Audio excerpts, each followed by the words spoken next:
সম্প্রতি জাপানে এক স্কুলে দেখা গেল শহীদ শরীফ ওসমান হাদিকে নিয়ে নির্মিত একটি গান প্রদর্শনীর আবেগঘন চিত্র।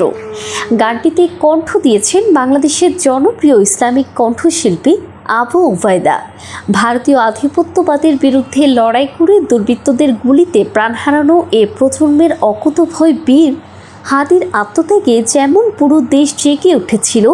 তেমনি আবু ওবায়দার দরদি কণ্ঠে গাওয়া এই গানটিও এখন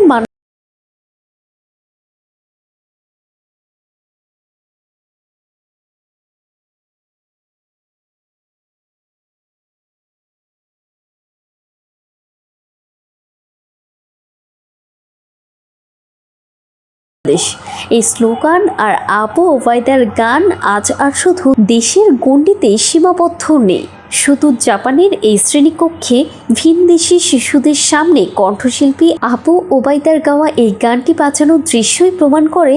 শহীদ হাদির আজাদির যাত্রা এবং আবু ওবায়দার সুরের মূর্ছনা দেশের সীমানা ছাড়িয়ে